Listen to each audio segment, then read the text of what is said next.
जैसा कि आपको मालूम होता है संडे को संडे टेस्ट किया जाता है यहाँ पे, तो संडे टेस्ट नंबर आज 7 देखने वाले हैं। हर एक संडे को टेस्ट होता है, तो आप लोग जरूर क्या कीजिए, यहाँ पे 6 टेस्ट के 6 टेस्ट आप लोग रिवाइज कर लीजिएगा। सारा प्रीवियस ईयर क्वेश्चन देखने को मिलता है, तो बहुत ज़्यादा लुक्रेटिव होगा। जैसे आज बात करें तो जेपीएससी और एलडीसी का एग्जाम हुआ था 2015 में, जेपीएससी 2021 का है, ये जेपीएससी 2021 और एलडीसी का एग्जाम हुआ था 2015 में, तो वहाँ से क्वेश्चन उठाया गया है। तो बहुत ज़्यादा फ्रूटफुल होगा, दोनों लैंग्वेज है, हिंदी इंग्लिश और इंग्लिश दोनों में, तो कोई दिक्कत नहीं होगा।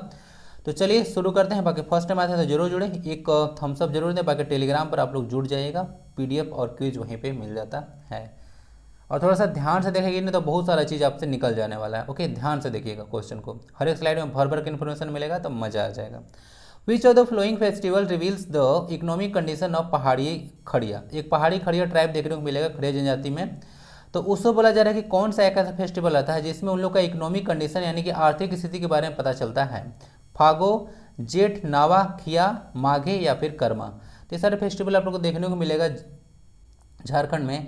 तो जो पहाड़ी खड़िया है, पहाड़ी खड़िया, तो उसका जो फागो एक फेस्टिवल होता है, क्या होता है, फागो एक फेस्टिवल होता है, उसमें उन लोग का आर्थिक स्थिति के बारे में यानी कि इकोनॉमिक कंडीशन के बारे में पता चल जाता है। पहाड़ी खड़िया का आप लोग हिल खड़िया के नाम से भी जानते हैं ना, पहाड़ी खड़िया को हिल खड़िया के नाम से भी जाना जाता है, तो इसको थोड़ा सा याद रख लीजिएगा। ये जो फेस्टिवल फागो देखने को मिल रहा है, फागो या फाल्गुन में मनाया जाता है। ओके, और खड़ी जनजाति का है तो ये भी याद रख सकते हैं।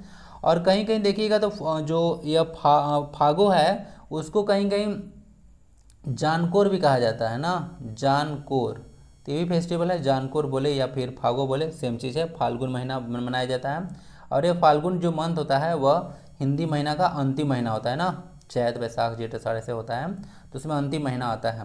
बाकी थोड़ा सा यहाँ पे खड़ी जनजाति के बारे में चर्चा करना उचित समझूंगा। खड़ी जनजाति देखिएगा टोटल 3 तरह का खड़िया होता है। जैसे मैं एक पहाड़ी खड़िया बोला, क्या बोला, एक पहाड़ी खड़िया होता है जिसको आप लोगों ने अभी क्या बोला, पहाड़ी खड़िया, जिसको आप लोग हिल खड़िया के नाम से जानते हैं। किसको, हिल खड़िया के नाम से जानते हैं। दूसरा आता है दूध खड़िया, क्या आता है, दूध खड़िया आता है। तीसरा आता है ढेलकी खड़िया, तीसरा आता है ढेलकी खड़िया। तो ये 3 तरह का जो है खड़ी जनजाति देखने को मिलता है। बाकी इन लोग का जो आप लोग देखिएगा शासन व्यवस्था वगैरह होता है उसको ढोकलो स्वर का आप लोग नाम जानते हैं। इसका जो प्राइस्ट होता है गांव का पुजारी, उसको आप लोग पाहन बोलते हैं। और इनका भाषा खड़िया ही है, जो कि ऑस्ट्रो एशियाटिक ग्रुप से बिलोंग करता है। इसको कुछ कुछ आप लोग याद रख सकते हैं। आंसर ए हो गया। क्वेश्चन 2 पे मूव करते हैं। The habitat of dash tribe is known as Tanda. बोला जा रहा है कि वो कौन सा जो ट्राइब है उस जिसका कि हैबिटेट मतलब होता है निवास स्थल, उसको हम लोग टंडा के नाम से जानते हैं। मुंडा, माल पहाड़ी लिखा हुआ है, करमाली या फिर बिरहोर। तो देखिए इसका आंसर होगा बिरहोर जनजाति। क्या होगा, बिरहोर जनजाति होगा। और बिरहोर जनजाति जो है इसका जो देखिएगा जो निवास स्थल होता है उसको आप लोग टंडा के नाम से जानते हैं। ओके, टंडा या कहीं कहीं बैंड भी बोला जाता है, इसको याद रख लीजिएगा ना, इसको बैंड भी कहीं कहीं बोला जाता है। ओके, तो बिरहोर आंसर हो गया। अब बिरहोर जनजाति के बारे में थोड़ा सा यहाँ पे चर्चा करना उचित समझूंगा, याद रख लीजिएगा। तो बिरहोर जनजाति में देखिएगा जो अस्थायी यहाँ पे हैबिटेट है, यानी कि 2 चीज़ होता है, यहाँ से थोड़ा समझ लीजिएगा। हैबिटेट में होता है एक अस्थाई होता है, क्या होता है, एक अस्थाई होता है, एक अस्थाई होता है। तो अलग अलग जगह पे लोग रहते हैं। तो जो घूमने वाले जो बिरहोर जनजाति होते हैं ना, उनको उथलुस कहा जाता है। जो हमेशा इधर उधर घूमते रहता है उसको उथलुस कहा जाता है। ध्यान दीजिएगा, एक ऐसा बिरहोर जनजाति जो हमेशा इधर उधर घूमते रहते हैं उन्हें उथलुस कहा जाता है। ओके, और कुछ कुछ जनजाति एक जगह पर पैर जमा कर रहते हैं, क्या बोलते हैं, एक जगह पर पैर जमा कर रहते हैं, उसको जंगी बोला जाता है। क्या बोला जाता है, उन लोगों को जंगी बोला जाता है। 2 चीज़ आप लोग याद रख सकते हैं। ओके, इनका जो देवता होता है उसको सिंह बोबा कहते हैं। सिंह बोबा पता होगा, सूर्य देवता के लिए है। ओके, चलिए ये सारा कुछ कुछ है। बिरहोर का एक डायरेक्ट क्वेश्चन भी आया था जेपीएससी में, बिरहोर का क्या अर्थ है। तो बिरहोर का अर्थ होता है जंगल का आदमी ना, जंगल का आदमी, यानी कि man of jungle, man of jungle या मैन ऑफ फॉरेस्ट बोल सकते हैं आप लोग, नॉर्मल टर्म यूज होता है। तो मैन ऑफ फॉरेस्ट बोल सकते हैं बिरहोर जनजाति को। बिरहोर का शाब्दिक अर्थ होता है, बाकी सारा चीज़ डिस्कस कर दिया। इन लोग का जो निवास स्थल होता है उसको टंडा बोलते हैं। उथलुस होता है यानी कि जो इधर उधर घूमते रहते हैं, ठीक है। यायावर कहा जाता है, जो एक जगह पर पैर जमा कर नहीं रहता है ना, उसको यायावर कहा जाता है। और जिस जगह पर जो पैर जमा कर रहता है उसको जंगी कहा जाता है। तो इस तरह से कुछ कुछ बिरहोर जनजाति होते हैं। ओके, चलिए कुछ कुछ याद रख लीजिएगा। यहाँ पे बिरहोर जनजाति के बाद जब चर्चा किया तो थोड़ा सा याद रख लीजिएगा। झारखंड टोटल जो है से 32 जनजाति हैं। क्या आता है? 32 जनजाति है, जिसमें 24 जनजाति प्रमुख श्रेणी में आता है, 8 जनजाति जो है से आदिम जनजाति आता है, ठीक है, पार्टिकुलरली वनरेबल ट्राइब्स के अंतर्गत आता है। तो जिसमें से देख लीजिएगा क्वेश्चन बार बार घुमा के आता है कि बिरहोर, कोरवा, ये भी क्वेश्चन पास्ट में आ चुका है, असुर, पहाड़िया है, माल पहाड़िया, सौरिया पहाड़िया, बिरजिया और सबर, ये सब जनजाति जैसे कुछ कुछ 8 जनजाति जो है से आदिम जनजाति में आता है ना, पार्टिकुलरली वनरेबल ट्राइब्स। वो क्या होता है? पार्टिकुलरली वनरेबल ट्राइब्स होता है जो कि विलुप्त होने के कगार पर है, तो वो सब बोला जाता है उसको ना पार्टिकुलरली वनरेबल ट्राइब्स। ओके, जिसको याद रख सकते हैं। और अभी देखिएगा तो सबसे ज़्यादा जनजाति जो है भारत में ही, मतलब सिर्फ झारखंड नहीं, संथाल अभी पूरा भारत में सबसे ज़्यादा जनजाति है ना, पाया जाने वाली सबसे बड़ी जनजाति है। ये तो जेपीएससी क्वेश्चन आया था 2021 का ही है। क्वेश्चन 3 आता है विडो रीमैरेज, क्या बोला जाता है? अच्छा, इसको भी याद रख लीजिएगा। जो कोरवा जनजाति होता है, यहाँ से थोड़ा सा याद रख लीजिएगा, कोरवा जनजाति, इसका आंसर था हो गया ना, क्वेश्चन 3 में शायद आएगा। क्वेश्चन 3 का तो आंसर बता दिया। देखिए यहाँ पे 25 क्वेश्चन आज है ना, शुरू में बताना भूल गया था। तो आपको जितना मार्क्स आएगा, कम से कम आप लोग 20 मार्क्स आए, 25 मार्क्स आए, 22 मार्क्स आए, तो कम से कम लिख दीजिएगा कि हाँ इतना मार्क्स मेरा आया। चलिए, पिछली आप लोग कुछ नहीं सुना है, ठीक है, आप लोग लास्ट स्लाइड में कुछ नहीं सुना है, इस क्वेश्चन को अच्छे से देखिए। Window remarriage in which tribe called मयारी, बोला जा रहा है कि विडो रीमैरेज मतलब क्या होता है? विधवा पुनर्विवाह, ठीक है, क्या होता है? विधवा पुनर्विवाह वगैरह देखे होंगे 1828 में जो राजा राम मोहन राय के द्वारा जो हुआ था लॉर्ड विलियम बेंटिक के टाइम में, तो विधवा पुनर्विवाह पर ही था। ओके, तो उसको आप लोगों को पता होगा।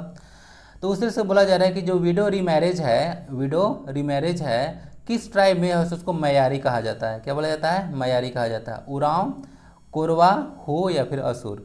तो इसका आंसर क्या होगा? इसका आंसर होगा कोरवा जनजाति। क्या होगा? कोरवा जनजाति में जो विधवा पुनर्विवाह की जो प्रथा होता है उसको मयारी कहा जाता है ना। और कोरवा जनजाति डायरेक्ट आ चुका है, बताया था कि यह एक मतलब एक आदिम जनजाति के अंतर्गत आता है। देख लीजिएगा यहाँ पे कोरवा था ना। ओके, चलिए, बाकी जो कोरवा आंसर हो गया। बाकी इनका जो पुजारी होता है उसको बैगा कहते हैं। क्या होता है? बैगा कहा जाता है। अब ऐसा माना जाता है कि जो कोरवा जनजाति है वो मध्य प्रदेश से आई थी ना, मध्य प्रदेश से आई थी। तो इसको आप लोग याद सकते हैं। जो झारखंड में मुंडा जनजाति आप लोग देखते हैं, मुंडा ट्राइब, ओके, मुंडा को बोला जाता है कि तिब्बत से आया है। और जो उरांव जनजाति है उसको बोला जाता है कि उन लोग साउथ इंडिया से आया है ना, याद रख लीजिएगा। ओके, तो इसको थोड़ा सा आप लोग याद रख सकते हैं। आंसर हो गया कोरवा जनजाति। क्वेश्चन 4 देखते हैं। Which of the following places is known as the city of temples, इनमें से कौन सा स्थान है जिसे मंदिरों के नगर के रूप में जाना जाता है? झारखंड का एक प्लेस है, बहुत ही इंपॉर्टेंट प्लेस है। तो बताइए कि वो किस सिटी को जो है आप लोग, या किस प्लेस को सिटी ऑफ टेम्पल्स यानी कि मंदिरों के नगर के रूप में जाना जाता है? नरसिंहपुर, मलुटी, सिदाई है, सिसई है, सिदई हो गया, सिसई या फिर रामजरी। तो यहाँ से इसका आंसर क्या होना चाहिए? इसका आंसर होना चाहिए मलुटी। मार्क्स काउंट कर रहे हैं ना, कितना मार्क्स आया? 4 मार्क्स आ गया ना आपका? हाँ जी, तो 4 मार्क्स आ चुका है। लास्ट में वीडियो के एंड में आप लोग कमेंट बॉक्स में लिख दीजिएगा कितना मार्क्स आया। ओके, पता चलता रहे कि आप लोग कितना ट्राई कर रहे हैं। मलुटी इसका सही आंसर होगा ना। तो मलुटी मंदिर आप लोग याद रख लीजिएगा, ये दुमका में पड़ता है, बहुत इंपॉर्टेंट है। और मलुटी में देखिएगा जो एक वैसे तो बहुत सारा मंदिर वहाँ पे है, लेकिन एक मौलिकछा मंदिर, क्या है? मौलिकछा। तो जो मौलिकछा टेम्पल है वह सबसे ज़्यादा मेन अट्रैक्शन है। तो मौलिकछा टेम्पल अगर पूछ दें कहाँ पे है तो वह दुमका में ही है, मलुटी में है, ठीक है। तो इसको आप लोग याद रख सकते हैं, बहुत कोई इंपॉर्टेंट प्लेस है दुमका ना, देख लीजिएगा। दुमका अगर देखा जाए तो यह आपको संथाल परगना में देखने को मिलता है। संथाल परगना टोटल 6 डिस्ट्रिक्ट आता है, हेडक्वार्टर आपको दुमका में देखने को मिल जाता है। दुमका जो है झारखंड का आपको देखने को मिलेगा उप राजधानी भी है ना, उप राजधानी, तो इसको आप लोग याद रख सकते हैं। बाकी यहाँ से देखिएगा तो सबसे पहले जो दुमका में देखने को मिलेगा जो मंदिर की संख्या थी लगभग 108 था। अभी जो है वर्तमान में देखिएगा तो 72 के आसपास मंदिर वगैरह बचा है। बहुत सारा अगर ध्यान नहीं दिया जाता है तो मंदिर वगैरह सब खराब हो जाते हैं, टूट जाते हैं। ओके, और यहाँ एक बात रख लीजिएगा, जो यहाँ पे देखिएगा मलुटी एक प्लेस है, तो वहाँ से पूरा वर्ल्ड वगैरह में देखिएगा तो 12 जो है से विलुप्त प्राय जो है से विरासत है। क्या है? विलुप्त प्राय विरासत है, उसमें इंक्लूड है मलुटी ना, जिसको आप लोग याद रख सकते हैं। पूरा वर्ल्ड में सब फेमस है। बाकी अगर थोड़ा सा ध्यान दें तो दुमका डिस्ट्रिक्ट को 1865 वगैरह में फॉर्म किया गया था, 1865 में। ओके, तो इसको याद रखिएगा। और इसका जो है से संथाल परगना का हेडक्वार्टर 1872 में बनाया गया था। संथाल परगना का हेडक्वार्टर 1872 में बनाया गया था। वही 1872 है जिसमें फर्स्ट टाइम भारत में जनगणना हुई थी लॉर्ड मेयो के काल में। Where is the caves of Palkot located, बोला जा रहा है नेक्स्ट क्वेश्चन में, पालकोट की गुफाएं जो है से कहाँ पे लोकेट हैं? पालकोट की गुफाएं कहाँ पे लोकेटेड हैं? गुमला में, लोहरदगा, हजारीबाग, रांची। क्या होना चाहिए आंसर? तो पालकोट की गुफाएं आपको देखने को मिलेगा गुमला में। कहाँ देखने को मिलेगा? गुमला में जो है से पालकोट की गुफाएं देखने को मिलेगा। और अगर ऐसे पूछे कि पालकोट वाइल्ड लाइफ सेंचुरी कहाँ पे है, तो वो भी टिक लगा लीजिएगा, गुमला में ही ना। तो दोनों प्लेसेस यहाँ पे देखने को मिल जाएगा। ओके, चलिए यहाँ से थोड़ा सा याद रख लीजिएगा, जो गुमला में है, गुमला में एक इम्पोर्टेंट पर्सनालिटी रिलेटेड है, उनका नाम है एल्बर्ट एक्का ना। एल्बर्ट एक्का एक पर्सनालिटी है, गुमला से ही बिलोंग करते हैं, जो कि लॉन्स नायक के नाम से फेमस है। 1971 के वार में यह शहीद हो चुके थे ना, याद रखिएगा। इनको परमवीर चक्र से सम्मानित किया गया था। ओके, बाकी गुमला डिस्ट्रिक्ट को याद रख लीजिएगा, 18 मई 1983 को इसको फॉर्म किया गया था रांची से ना। इसको थोड़ा सा याद रख सकते हैं।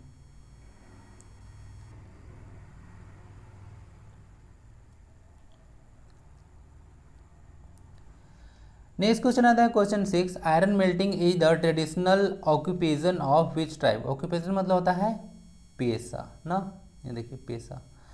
तो बोला जा रहा है कि जो आयरन मेल्टिंग है यानी कि जो लोहा गलाना होता है, किन आदिवासियों का पारंपरिक पेशा है? ठीक है, किन आदिवासियों का था? बिरजिया, कोरबा, बोला जा रहा है कहीं कहीं कोरबा या कोरबा भी लिखा मिलेगा, करमाली या फिर असुर। तो इस क्वेश्चन का आंसर क्या होना चाहिए? मार्क्स काउंट कर रहे हैं ना। असुर जनजाति जो है इसका जो मतलब क्या बोलते हैं ऑक्यूपेशन होता है, वह मेनली रूप से क्या था? लोहा गलाना और उससे बहुत सारा औजार वगैरह बनाना ना। टोटल 3 तरह के जो है इन लोग औजार बनाता है लोहे से, तो अलग अलग चीज़ होता है, तो उसको थोड़ा सा याद रख सकते हैं आप लोग।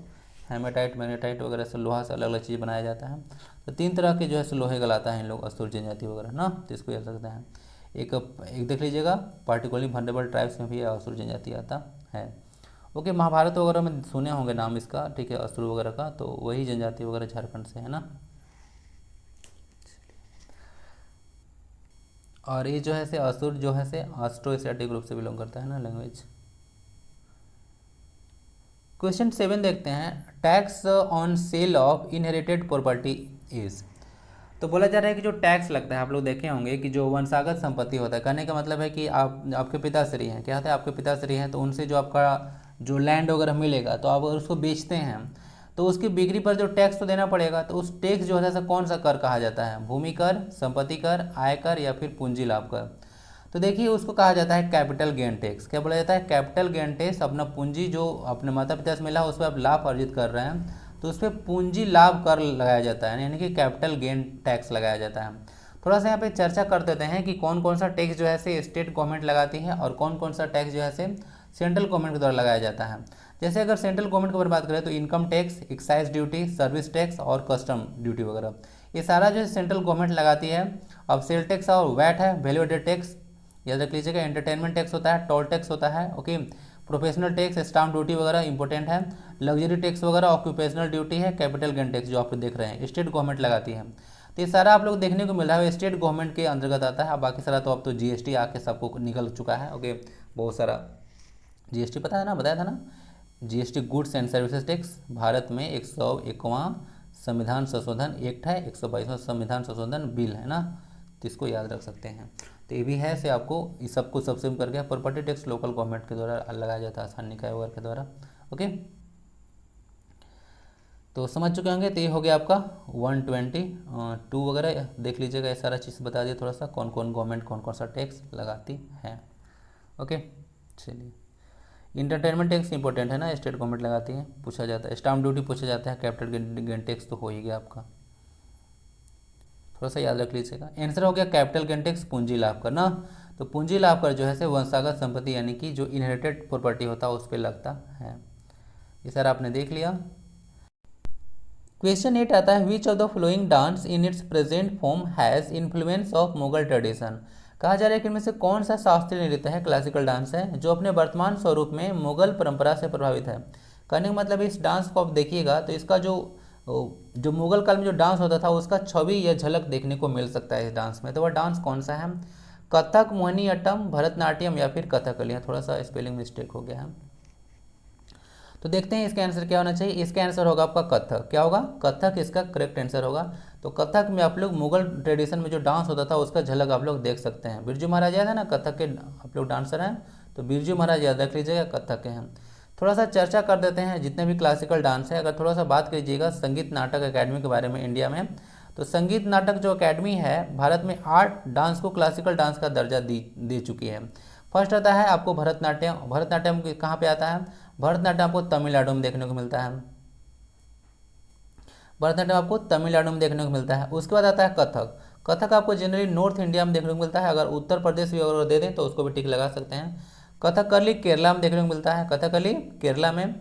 कुचिपुड़ी आंध्र प्रदेश में देखने को मिलेगा ना, कुचिपुड़ी आंध्र प्रदेश में देखने को मिलता है। मणिपुरी तो नाम से ही क्लियर है, मणिपुर में होगा। उसके बाद मोहिनीअट्टम केरला का है, मोहिनीअट्टम और यहाँ पे जो कथकली है दोनों केरला का ही है। ओडिसी उड़ीसा का है, नाम से ही स्पष्ट है। और सात्रिया आसाम में प्ले किया जाता है। तो इस तरह से कुछ कुछ नृत्य हैं जो कि संगीत नाटक अकेडमी जो है 8 डांस को क्लासिकल डांस यानी कि शास्त्रीय नृत्य का दर्जा दे चुकी है। संगीत नाटक अकेडमी की स्थापना 1953 में हुआ था। सुपर इम्पोर्टेंट क्वेश्चन है, इसको आप लोग याद रख सकते हैं। संगीत नाटक अकेडमी की स्थापना 1953 में हुआ था। कल्चरल मिनिस्ट्री के अंतर्गत आता है, सांस्कृतिक मंत्रालय के अंतर्गत ना। चलिए, सारा डांस आप लोगों ने देख लिया होगा। आंसर क्या हो गया? आंसर हो गया आपका कथक।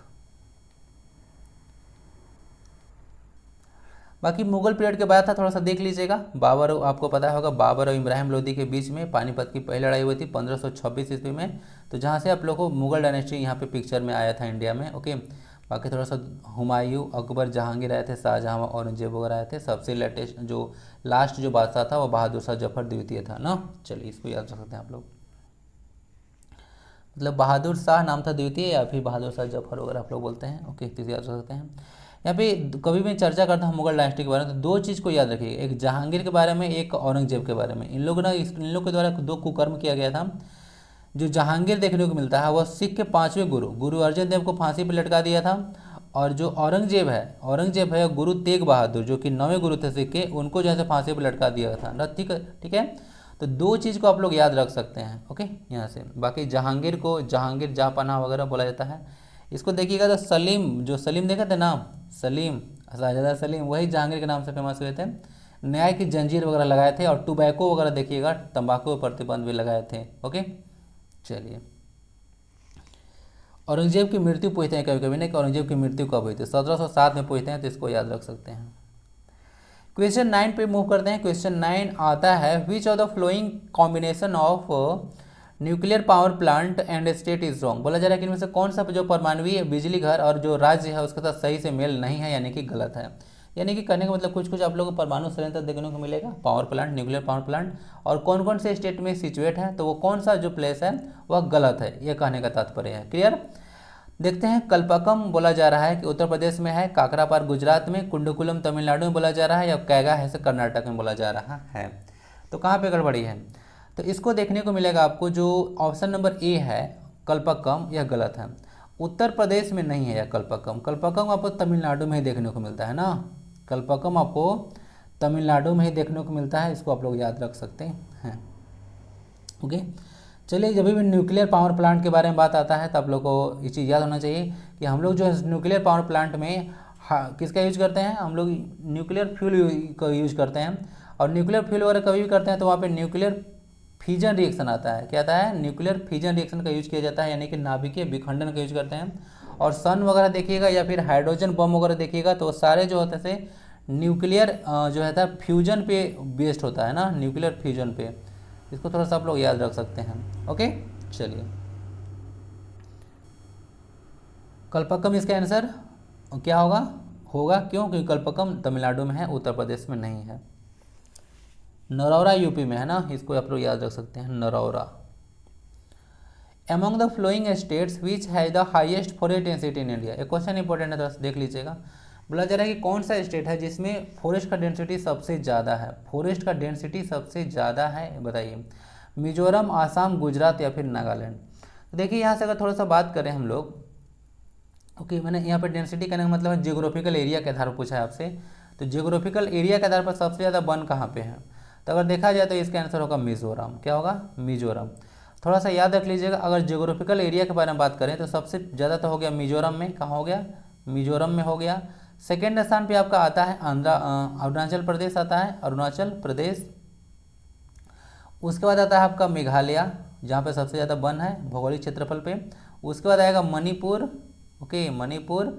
और फिर आएगा आपका मेघालय हो गया, मणिपुर हो गया, और एक नागालैंड हो गया। यानी कि नॉर्थ ईस्टर्न स्टेट सारे बाजी मार चुके हैं।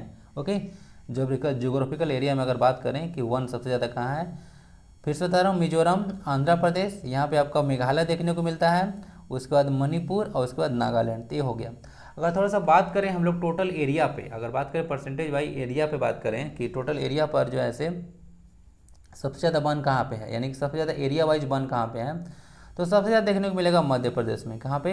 मध्य प्रदेश में देखने को मिलेगा। उसके बाद आपको देखने को मिलेगा वही अरुणाचल प्रदेश, दोनों सेकंड प्लेस पे उधर भी आता है, इधर भी अरुणाचल प्रदेश। उसके बाद आपको छत्तीसगढ़ देखने को मिलता है। उसके बाद आपको उड़ीसा देखने को मिलेगा, उड़ीसा। उसके बाद आपको महाराष्ट्र देखने को मिलेगा। तो ये सारे कुछ कुछ कॉन्सेप्ट है, इसको आप लोग याद रख सकते हैं। एक पर्यावरण संतुलन के लिए क्या होता है, पर्यावरण संतुलन के लिए 33% जो है फॉरेस्ट अनिवार्य होता है। 33% फॉरेस्ट अनिवार्य होता है। इससे कम अगर फॉरेस्ट रहेगा तो काम बनने वाला नहीं है। ओके, यानी कि बहुत ज़्यादा देखने को मिलेगा कि मतलब बहुत सारी चीज़, जलवायु वगैरह बहुत सारे परिवर्तन देखने को मिलेंगे। 33% रहेगा तो सब कुछ नॉर्मल चलता रहेगा। ओके, जिसको आप थोड़ा सा याद रख सकते हैं।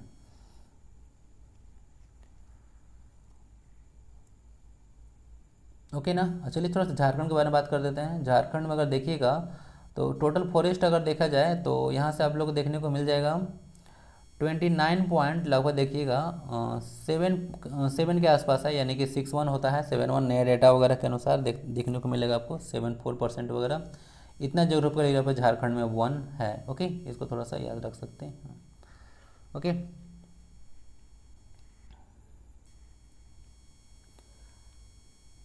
क्वेश्चन 11 मूव करते हैं। When was air transport started in India. Bharat में बोला जा रहा है कि एयर ट्रांसपोर्ट है, यानी कि जो वायु परिवहन है, कब स्टार्ट हुआ था? 1921, 1926, 1911 या फिर 1915। ओके, तो 11 क्वेश्चन का नंबर 1911 हो जाएगा। ओके, चलिए, तो 1911 में भारत में प्रथम बार देखिएगा तो यहाँ से वायु परिवहन शुरू किया गया था। और फर्स्ट फ्लाइट जो उड़ा था लगभग 10 किलोमीटर के आसपास था, इलाहाबाद से नैनी के बीच में ना, इलाहाबाद से नैनी के बीच में किया गया है। तो याद रख सकते हैं, वही नैनी है जहाँ से भारत का मानक समय लिया गया है 82.5 डिग्री ईस्ट लॉन्गिट्यूड ना, इसको थोड़ा सा याद रख सकते हैं।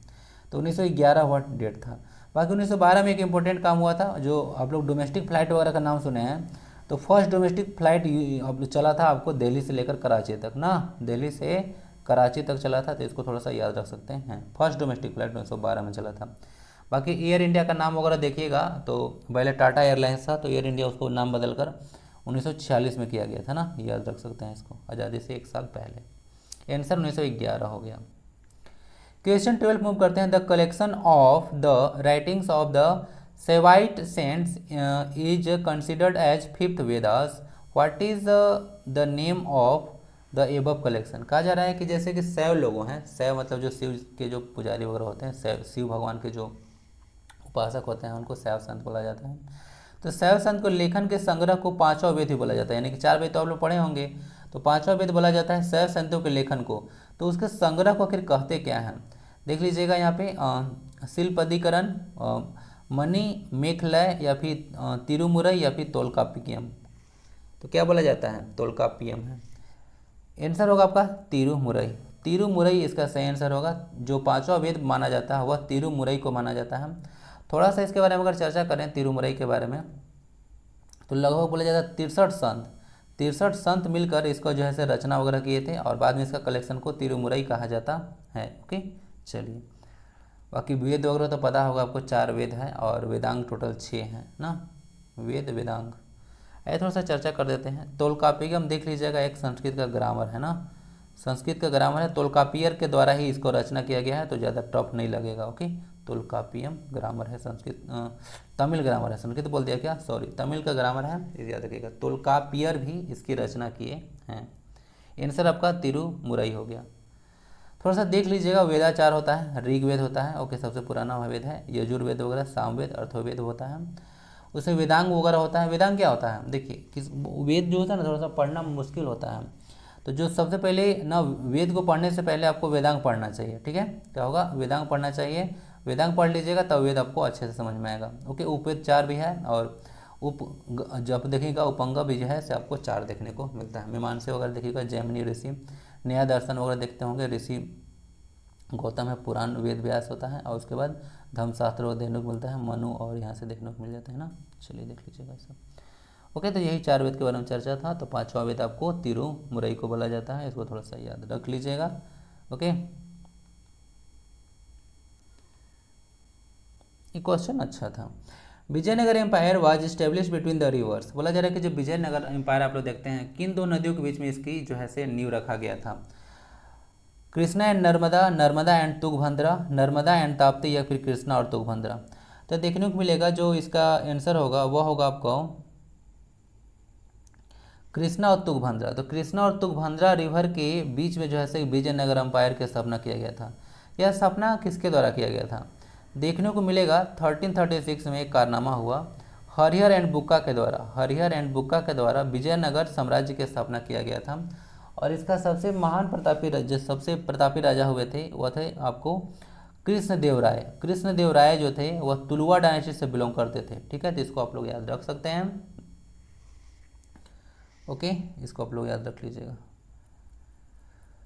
ओके। और इनके द्वारा आपको पता है ना अमुक्त माल्यद बुक एक लिखे थे, अमुक्त माल्यद बुक, तो वह जो है सबका तेलुगु में था, क्या था, तेलुगु में, तमिल से कन्फ्यूज मत कीजिएगा, तेलुगु भाषा में था, ओके। विजयनगर अंपायर के जो राजा थे कृष्णदेव राय, उनके टाइम पीरियड में जो लिखा गया था बुक उनके द्वारा, वह था कौन था, कृष्णदेव राय, है ना।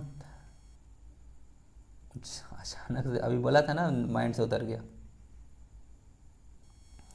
अमुक्त माल्यद बुक था ना, अमुक्त माल्यद, तेलुगु भाषा में है। और इनका टाइम में एक वार हुआ था, रायचूर का वार ना 1520 में। विजयनगर के जो किंग थे आपको देखने को मिलेगा तुलुवा डायनेस्टी वाले कृष्णदेव राय, उनके टाइम में रायचूर का वार हुआ था 1520 में, ठीक है। 1509 से लेकर 1529 के बीच में इनका टाइम पीरियड था।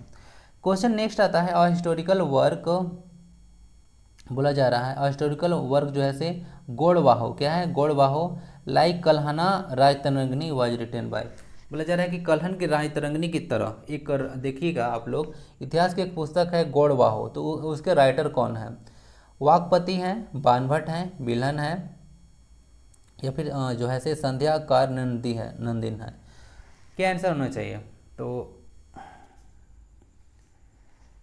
कौन राइटर है बताना है। इसका आंसर होगा वाकपति, क्या आंसर होगा, आंसर होगा इसका वाकपति। तो वाकपति जो है जो कन्नौज के राजा थे यशोवर्मन, उनके दरबार में देखने को मिलते हैं ना वाकपति, उनके कवि थे। तो वाकपति कन्नौज के राजा यशोवर्मन के दरबार में वाकपति देखने को मिलेंगे, ओके। बाकी बाणभट्ट कौन सा बुक लिखे हैं, हर्षचरित्र लिखे थे ना, याद है ना आपको, हर्षचरित्र लिखे थे, ओके, हर्षवर्धन के काल में है, तो हर्षवर्धन के काल में थे बाणभट्ट, ओके, इसको याद रख सकते हैं। बिल्हन के द्वारा देखिएगा कौर पंचिका एक बुक है ना, बिल्हन के द्वारा एक बुक है कौर पंचिका, आप लोग बोलते हैं बहुत ज़्यादा फास्ट डिस्कस करता हूँ, चलिए तो कौर पंचिका बुक है, ओके। और एक देख रहे हैं जो संध्याकार नंदिनी है, तो ये बुक जो है आपको देखने को मिलेगा रामचरितम ना, एक रामचरितम बुक लिखे हैं, याद रख सकते हैं कुछ कुछ, ओके। तो आंसर हो गया वाकपति। बाकी सारा बुक्स के बारे में बता दिया, बाणभट्ट के द्वारा ये क्या क्या हुआ। जो संध्याकार नंदिन है इनके द्वारा क्या बताया, रामचरितम ना, याद रखिएगा, रामचरितम राम के बारे में लिखे हैं, और रामचरितमानस तो तुलसीदास जी लिखे हैं। नेक्स्ट क्वेश्चन आता है, permanent settlement and ryotwari system of land revenue introduced respectively इन, बोला जा रहा है कि आप लोग 2 चीज़ सुना होंगे, रैयतवाड़ी व्यवस्था, क्या होता है, रैयतवाड़ी व्यवस्था, और एक सुने होंगे परमानेंट सेटलमेंट, अस्थायी बंदोबस्त और रैयतवाड़ी। तो वही बोला जा रहा है कि जो अस्थायी बंदोबस्त था सो, और एक रैयतवाड़ी सिस्टम था सो, वह क्रमशः कहाँ शुरू किया गया था, मद्रास जो चेन्नई आप लोग सुनते हैं, या पंजाब में, मद्रास या बंगाल में, बंगाल या फिर मद्रास में, या फिर पंजाब या फिर मद्रास में। तो इसका आंसर क्या होगा, इसका आंसर थोड़ा सा अगर ध्यान दीजिएगा ना, तो ऐसा ऑप्शन ऐसे हैं ना जो आपको डायरेक्ट पता चल जाएगा क्यों?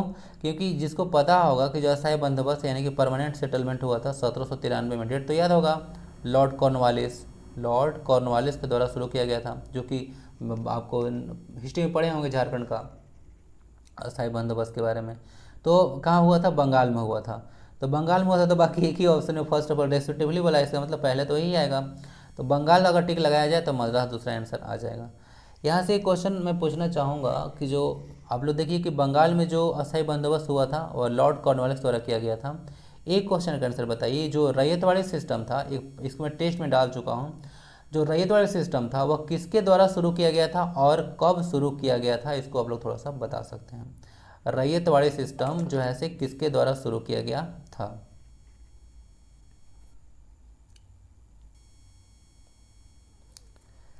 क्वेश्चन 16 आता है, which of the following states in India do not share border with Bhutan. बोला जा रहा है कि भूटान के साथ जो है बॉर्डर कौन शेयर जो है से नहीं करता है। टोटल 4 स्टेट देखने को मिलेंगे इंडिया का जो कि भूटान के साथ बॉर्डर शेयर करते हैं। तो वही बताना है कि इनमें से 4 जो स्टेट हैं उनमें से ये कौन सा स्टेट है जो बॉर्डर जो है से साझा नहीं करता है।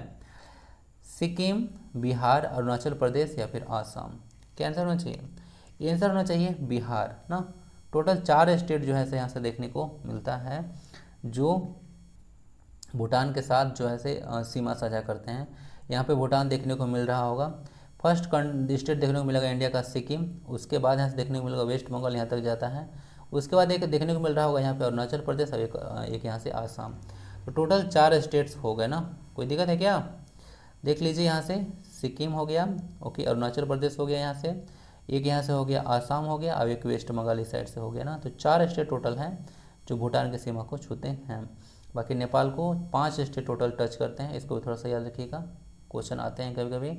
नेपाल को टोटल 5 स्टेट टच करते हैं, कौन कौन? उत्तराखंड हो गया, उत्तर प्रदेश हो गया, बिहार हो गया, उसके बाद वेस्ट बंगाल हो गया और फिर यहाँ पे सिक्किम हो गया। टोटल 5 स्टेट्स टच करते हैं नेपाल को। और इसको कितने, भूटान को कितने टच करते हैं? 4 स्टेट टच करते हैं। आंसर आपका बिहार हो चुका होगा। आई होप कि समझ में आ चुका होगा। और मुझे जहाँ तक याद आ रहा है कि क्वेश्चन रिपीटेड है शायद लग रहा है क्वेश्चन रिपीटेड है, शायद पहले भी डिस्कस कर चुका हूँ। क्वेश्चन 17 देखिए और थोड़ा सा ध्यान से देखिएगा। Earth rotates on its axis from west to east resulting into seasonal changes. Statement को पढ़ना है और ट्रू स्टेटमेंट के बारे में आपको बताना है। क्या बताना है? कौन सा स्टेटमेंट सही है उसके बारे में बताना है। Earth rotates on its axis from west to east. बोला जा रहा है कि अर्थ जो है अपने एक्सिस पर वेस्ट से ईस्ट में रोटेट करती है, जिसके चलते क्या होता है? सीजन चेंज होता है। ओके, पहला स्टेटमेंट। दूसरा, earth revolution around sun results into occurrence of day and night on the earth. Occurrence का स्पेलिंग देख लीजिएगा ना, कभी कभी एसएससी में वो मतलब एग्जाम में पूछा जाता है, कभी कभी एसएससी में तो कई बार आ चुका है ऑकरेंस का स्पेलिंग। तो बोला जा रहा है कि जो रिवोल्यूशन वगैरह होता है तो उससे डे और नाइट होता है, ठीक है, अर्थ पर। क्या सही है? तो ऐसे देख लीजिए, कभी तो पहले तो सीजन चेंज वगैरह का बोल दिया कि रोटेशन के चलते होता है, तो बिल्कुल गलत बात है। दूसरी बात बोल दिया कि यहाँ से जो रिवोल्यूशन है उसके चलते डे और नाइट होता है, बिल्कुल गलत है। दोनों के दोनों स्टेटमेंट गलत हैं। क्या है? दोनों के दोनों स्टेटमेंट सही है, दोनों को दोनों तरह से गलत है, कोई सही ना है। तो न तो एक न तो दो सही है। क्वेश्चन पूछा था कौन सत्य है, तो कोई सत्य नहीं है। अब क्यों भाई? तो ये तो बात पहला स्टेटमेंट ये सही बोला है कि चलो भाई जो है वेस्ट से ईस्ट में मूव करता है। क्या होता है? वेस्ट से ईस्ट में मूव करता है अर्थ वगैरह, okay, west to east move करता है और इसके चलते जो है दिन और रात होता है, सीजन चेंज नहीं होता है। क्या होता है? सीजन चेंज नहीं होता, इसको याद रख लीजिएगा।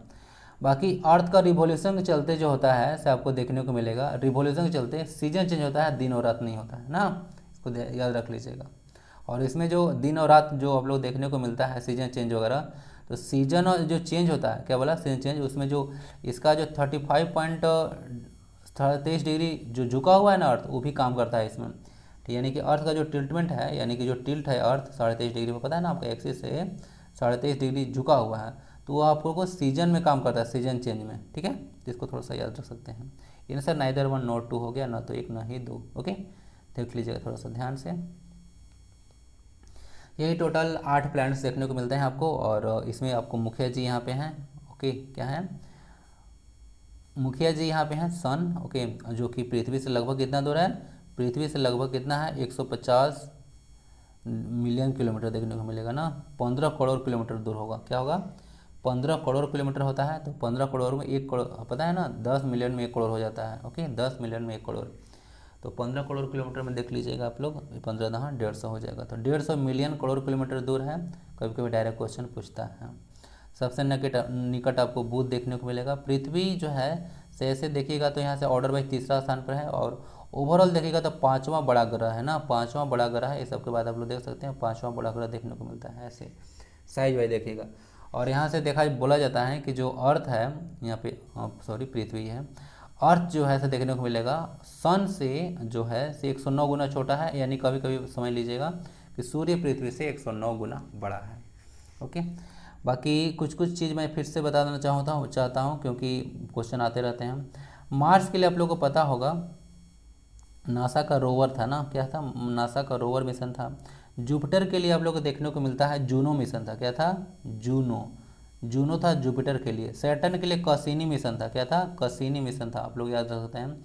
अब एक मरकरी के लिए मैसेंजर था ना, क्या था, मैसेंजर वगैरह जो है से जुपिटर को स्टडी करने के लिए छोड़ा गया था। तो ये सब कुछ कुछ अलग अलग मिशन है, थोड़ा सा याद रख सकते हैं। जुपिटर के लिए जूनो है, उसके बाद सैटर्न वगैरह देखने को मिलता है, और रोवर वगैरह तो वहाँ पे मार्स वगैरह भेजा गया था, और इंडिया का मार्स ऑर्बिटल मिशन भी है ना। चलिए, आदित्य L1 देखिए अभी 2022 के अंत में शुरू होने वाला है। सन को स्टडी करेगा आदित्य L1 ना, याद रखिएगा। आदित्य बताया था ना, आदित्य भगवान सूर्य को कहा जाता है। आदित्य हो ही नहीं साया, आप लोग सुने तो होंगे भाई इस छठ के गाना में, तो यही होता है छठ के गीत में। ओके, बाकी जो मार्स और जुपिटर होता है इसके बीच में आप लोग एस्ट्रॉयड बेल्ट्स देखने को मिलता है, इसको थोड़ा सा याद रख सकते हैं, एस्ट्रॉयड बेल्ट्स। और कुछ क्वेश्चन आप पूछते हैं, इसके चारों तरफ रिंग है। बाकी सैटर्न का डेंसिटी इतना कम है कि पानी में भी तैर सकता है अगर इसको पानी में डाल दिया जाए तो ना। चलिए, सबसे हॉटेस्ट प्लैनेट यानी कि हॉटेस्ट प्लैनेट आप देखने मिलेगा वीनस है, क्योंकि इसका 95% एटमॉस्फेयर जो है कार्बन डाइऑक्साइड गैस से बना है। अभी इतना ज़्यादा गर्मी बढ़ा है ना, सब कार्बन डाइऑक्साइड की गैस के चलते बढ़ा है, और वो सारा रिस्पॉन्सिबल है ग्लोबल वार्मिंग के लिए, CO2 he. Which of the flowing sector has greater consumption share of water in India. बोला जा रहा है कि भारत में कौन सा ऐसा सेक्टर है, क्या है, कौन सा ऐसा सेक्टर है जो कि जल का सबसे ज़्यादा उपयोग करता है। बताइए, अच्छा क्वेश्चन है। घरेलू क्षेत्र, खनन क्षेत्र, औद्योगिक क्षेत्र या फिर कृषि क्षेत्र। इसका सही आंसर होगा एग्रीकल्चरल सेक्टर ना। क्या होगा? एग्रीकल्चरल सेक्टर होगा। जो कृषि क्षेत्र है वो सबसे ज़्यादा पानी खींचता है ना। आप लोग सोच रहे होंगे इंडस्ट्री में लगेगा, डोमेस्टिक में लगेगा, क्योंकि आप लोग इतना भर 3-3 बाल्टी से नहा रहे हैं तो इतना सोचिएगा कि मतलब जो है से ज़्यादा डोमेस्टिक में यूज हो रहा है, तो ऐसा कुछ नहीं है। एग्रीकल्चर में सबसे ज़्यादा जो है से आप लोग को देखने को मिलता है ना। अगर देखिएगा लगभग परोक्ष रूप से जो है से, या प्रत्यक्ष या परोक्ष रूप से 60% जो इंडिया का पॉपुलेशन है वह कृषि क्षेत्र पर निर्भर है। और लेकिन इसका जीडीपी में लगभग 18% आप लोग बोल सकते हैं, इसका जीडीपी में 18% योगदान होता है एग्रीकल्चर ना, एग्रीकल्चर का जीडीपी में।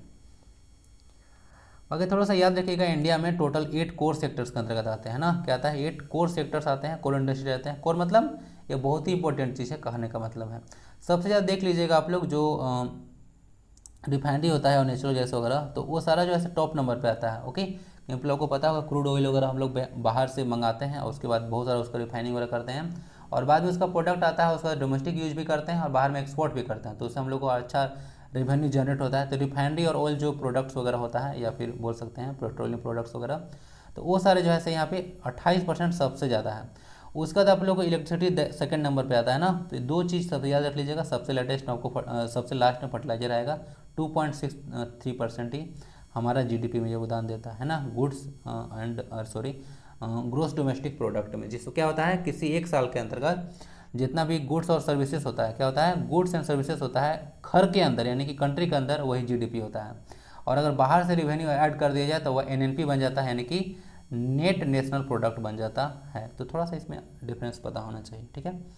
बाकी क्रूड ऑयल के बारे में बात हुआ, थोड़ा सा याद रखिएगा, बाहर से हम लोग क्रूड ऑयल मंगाते हैं तो गैलन में बनाते हैं, सॉरी बैरल मंगाते हैं बैरल में, और एक बैरल में 159 लीटर होता है। आंसर एग्रीकल्चर हो गया। मूव करते हैं क्वेश्चन, आज ठीक है ना, स्लो है वीडियो बहुत फास्ट चलता है।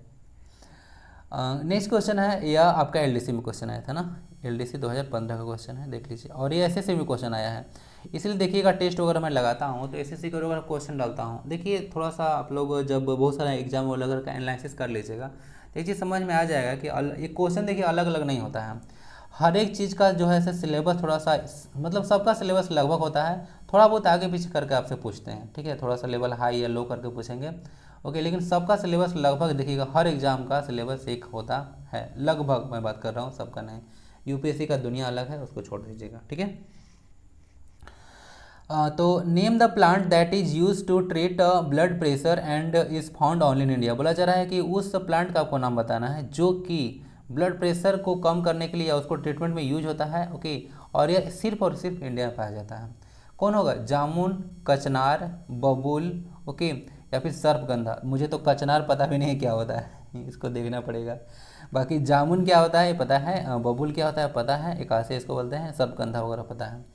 इसका आंसर क्या होना चाहिए? इसके आंसर इससे में भी आ चुका है, एलडीसी में भी आपको बताया था ना, एलडीसी 2015 का पेपर डिस्कस कर रहा हूँ तो उसमें भी आया है क्वेश्चन।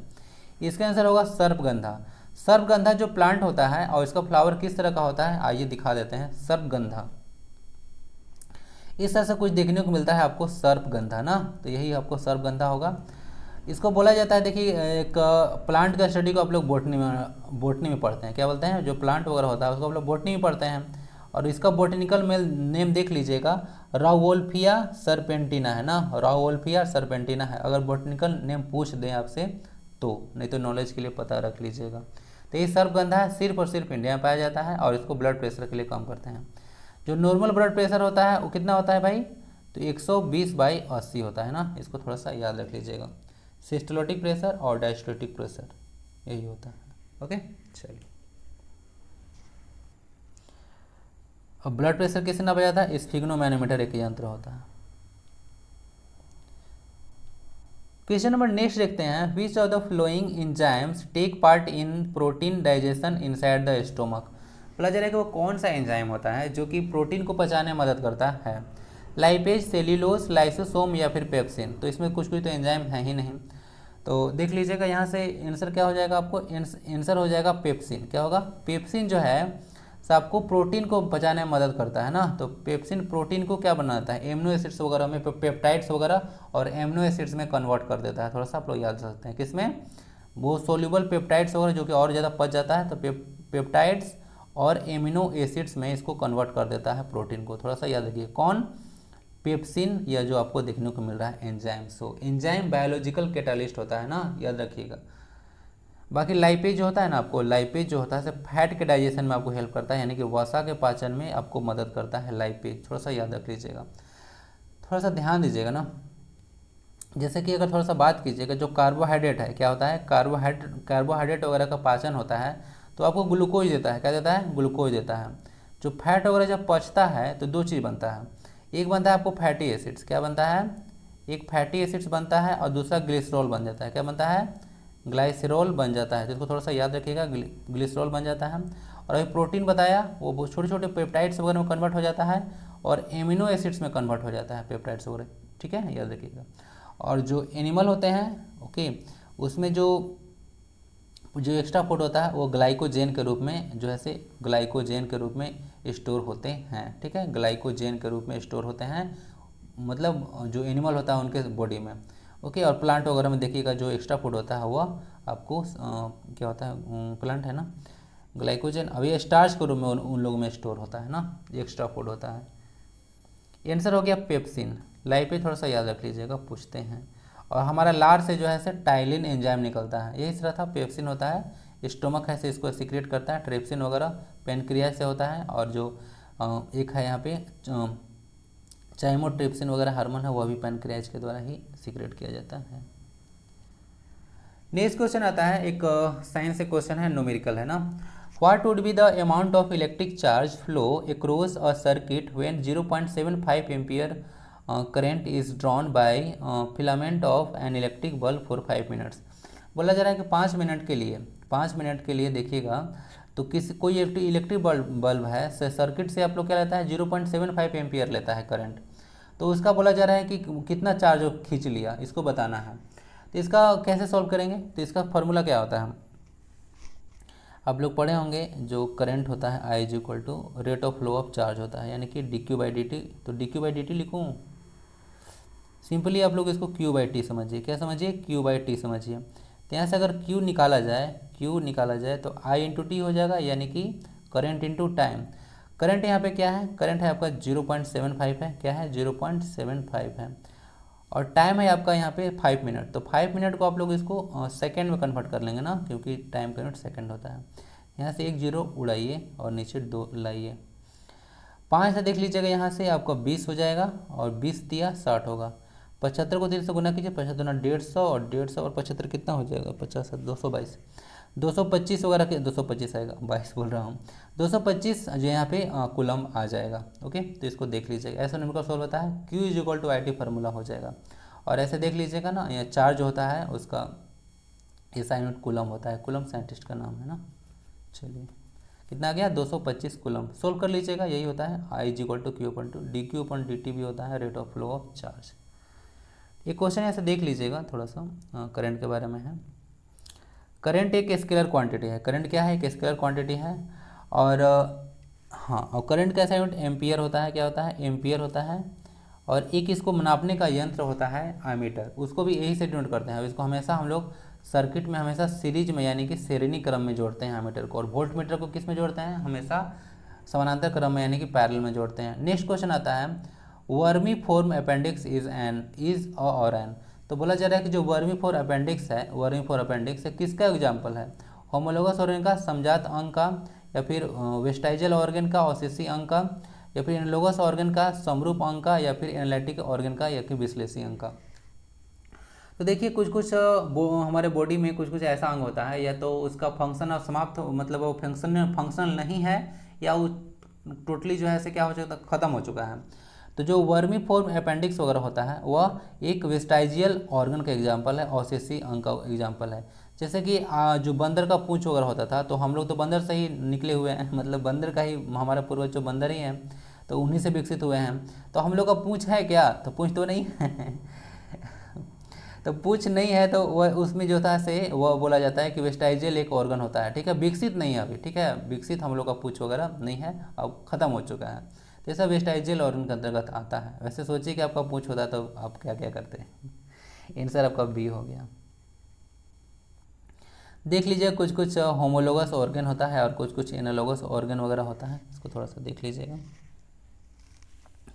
इन लोग का ना होमोलोगस में क्या होता है ना कि जो इन लोग का जो निर्माण होता है, या फिर बोल सकते हैं कि स्ट्रक्चर होता है, वो अलग अलग होता है, लेकिन फंक्शन सेम होता है। क्या होता है? फंक्शन सेम होता है। और इन लोग का जो स्ट्रक्चर डिफरेंट होता है। क्या होता है? स्ट्रक्चर, इसका स्ट्रक्चर सेम होता है लेकिन इसका लोग का काम अलग अलग होता है। थोड़ा सा इसको याद रखिएगा। होमोलोगस में क्या बताया? इसका स्ट्रक्चर डिफरेंट होता है। ओके ठीक है, स्ट्रक्चर यानी कि रचना जो है अलग अलग तरह का होता है, लेकिन काम सेम होता है। इन लोग का जो रचना होता है एक ही तरह से होता है, लेकिन इन लोग का काम जो है अलग अलग होता है। यही दोनों में डिफरेंस होता है एनालोगस और होमोलोगस में। होमोलोगस मतलब समजात और एनालोगस मतलब होता है समरूप अंग ना। देख लीजिएगा थोड़ा सा। ठीक है, इसका आंसर वेस्टाइजियल ऑर्गन हो गया, ऑसेसी अंग। क्वेश्चन 23 मूव करते हैं। What does control plus shift plus उसके बाद है इक्वल टू का साइन कैन डू। बोला जा रहा है कि जब आप लोग एक साथ दबाएगा, यानी कि शॉर्टकट की है। ओके, आप लोग कंप्यूटर से कुछ कुछ क्वेश्चन है तो बताना है कि जो control plus shift plus equal to का sign, control plus shift plus equal to का साइन अगर ले लेते हैं तो क्या आप लोग को देखने को मिलेगा? सुपर स्क्रिप्ट, सब स्क्रिप्ट, ऑल कैप्स, या फिर शैडो। देखिए तो यहाँ से ना सुपर स्क्रिप्ट हो जाता है। क्या होता है? सुपर स्क्रिप्ट हो जाता है। अब सुपर स्क्रिप्ट और सब स्क्रिप्ट क्या होता है मालूम है? देखिए ये होता है सुपर स्क्रिप्ट। सुपर मतलब ऊपर। अगर मान लेते हैं कि एक से आपने ऐसे लिखा और 2 लिखा, आपको मन है कि 2 को पावर में डालना है, तो इसको बस आपको सिंपली सेलेक्ट करना है। क्या करना है? 2 को सेलेक्ट करना है और कंट्रोल, ये बताया ना, control plus shift plus equal to जो आप लोग देखने को मिलता है इक्वल टू का साइन आपको दबा देना है। क्या करना है? इक्वल टू का साइन दबा देना है। आप लोगों को क्या हो जाएगा? ये आप लोग देखने को मिलेगा सुपर स्क्रिप्ट हो जाएगा। ठीक है, और ये होता है सब स्क्रिप्ट। सब मतलब यहाँ पर नीचे वाला चीज़ ना, तो इसको सुपर स्क्रिप्ट और सब स्क्रिप्ट के नाम से जानते हैं। क्लियर है क्वेश्चन? और कोई दिक्कत? और तो कोई दिक्कत नहीं होगा। तो यहाँ पे सुपर स्क्रिप्ट करने के लिए इसका यूज किया जाता है। नेक्स्ट क्वेश्चन आता है which of the following can not be entered using the insert menu in M S word.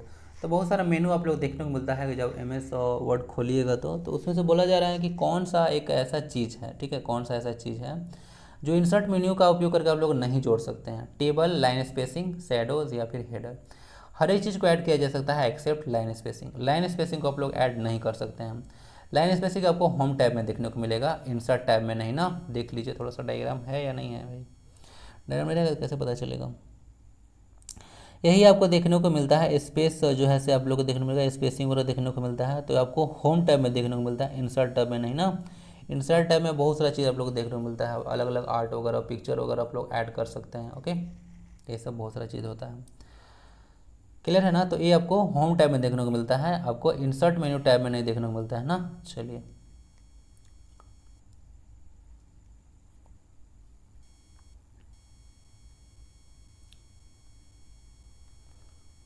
Next question, question 25 और आज का अंतिम क्वेश्चन है। Which type of memory size affect speed, power and capability of the CPU. बोला जा रहा है कि सीपीयू को जो है से अफेक्ट करने वाला कौन टाइप का मेमोरी है, ई रोम या फिर एस रोम, रोम या फिर रैम। तो बताइए क्या होना चाहिए। तो इसका आंसर रैम होगा। आप लोग थोड़ा सा नॉर्मल, थोड़ा सा ध्यान लगा कर सोचा कीजिए कि जब लोग मोबाइल फ़ोन खरीदते हैं, जो कि एक मोबाइल फ़ोन आपका मिनी कंप्यूटर के एग्जाम्पल में आता है, किसका, मिनी कंप्यूटर के अंतर्गत आता है। ओके, तो यहाँ से देखिएगा जो मोबाइल है तो आपका, ओके, तो वह जो मोबाइल है तो आप लोग खरीदने जाते हैं तो सबसे पहले किस चीज़ का ध्यान रखते हैं बताइए। आप लोग तो पहले बजट देखते हैं कि इतना है तो चलो भाई 11 या 12K का फ़ोन है, क्या है, 12K का फ़ोन है। उसके बाद उसमें सबसे पहले आप लोग देखते होंगे उसका रैम, क्या देखते हैं, रैम देखते हैं, और उसके बाद उसका बैटरी देखते हैं कि कितना mAh का है। ओके, तो इसका आंसर रैम हो जाएगा। तो यानी कि 6 GB, 8 GB, 10 GB ऐसे करके फ़ोन खरीदते हैं, यानी कि जितने ज़्यादा रैम रहेगा उसका परफॉर्मेंस स्पीड वगैरह उतना ही ज़्यादा होगा। याद आ रहा है ना, कितना का रैम है भाई, अरे 6 GB, इतना 6 GB कम है, मुझे ना 8 GB कम से कम चाहिए, तब तक गेम प्ले वगैरह फ्री फायर अच्छा से खेल सकें। ओके, अच्छा परफॉर्म नहीं कर रहा है। ओके ओके, इसे 4 GB में भी आपका फ्री फायर मस्त चलेगा, टेंशन मत लीजिए। तो रैम वगैरह आप लोग इसका यूज कर सकते हैं, ठीक है। आंसर हो गया रैम, रैंडम एक्सेस मेमोरी होता है फुल फॉर्म, और यह एक वोलाटाइल मेमोरी का एग्जांपल होता है ना, इसको थोड़ा सा याद रख सकते हैं। ओके, तो ये सारे कुछ कुछ आज क्वेश्चन थे। वीडियो कैसा लगता है अपना फीडबैक जरूर दिया करें। ओके, या ईमेल भी है, आप लोग कुछ कांटेक्ट वगैरह कर सकते हैं। तो मिलते हैं फिर नेक्स्ट वीडियो में। वंदे भारतम।